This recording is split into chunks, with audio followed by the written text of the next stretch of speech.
নমস্কার বন্ধুরা, আমি সুমিতা। আজ আমি আপনাদের করে দেখাবো নতুন পদ্ধতিতে কিভাবে গোলাপ ফুল দিয়ে চা তৈরি করবেন। তো বন্ধুরা, এই চা যদি সকাল সন্ধে এক চুমুক দেওয়া যায় তাহলে শরীর থেকে ক্লান্তি খুবই তাড়াতাড়ি দূর হবে। তাহলে বন্ধুরা চলুন জেনে নিই এই চা আমি কিভাবে তৈরি করছি।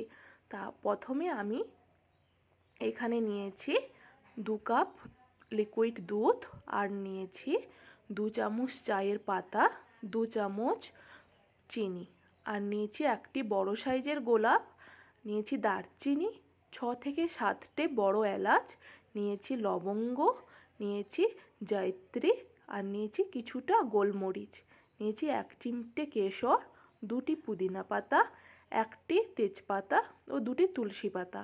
এই দিয়ে আমি আজকে আপনাদের গোলাপ ফুলের চা তৈরি করে দেখাবো। তো প্রথমে আমি এখানে একটি প্যান নিয়ে নিয়েছি, তাতে গোটা গরম মশলাগুলো হালকা আঁচে 2 থেকে 3 মিনিট ভালোভাবে ভেজে নিব। তো দেখুন বন্ধুরা, আমি ভালোভাবে নাড়াচাড়া করে ভেজে নিচ্ছি।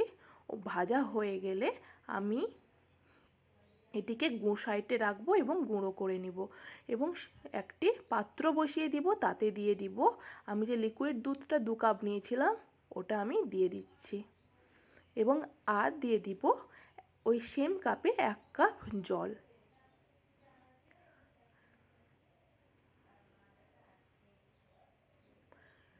আমি 1 কাপ জল নিয়েছি, ওটা আমি দিয়ে দিলাম। এরপরে দিয়ে দিব 2টি পুদিনা পাতা, 1টি তেজপাতা ও 2টি তুলসী পাতা, আর দিয়ে দিব 1 চিমটে কেশর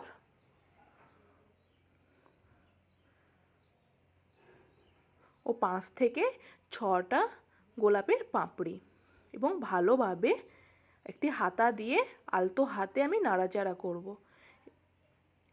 এবং বন্ধুরা দেখুন, আমার আস্তে আস্তে কিন্তু ফুট উঠে এসছে।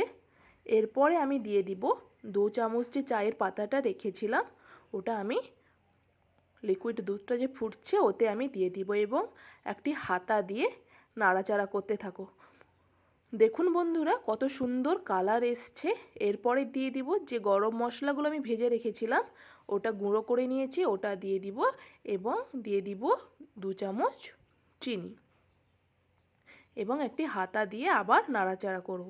দেখুন বন্ধুরা কতটা সুন্দর কালার এসছে, এবং গন্ধটাও খুব সুন্দর এসছে। তো আমার তৈরি হয়ে গেছে গোলাপ ফুলের চা। তো বন্ধুরা এইভাবে বাড়িতে গরম চা করে একবার ট্রাই করবেন। ধন্যবাদ বন্ধুরা।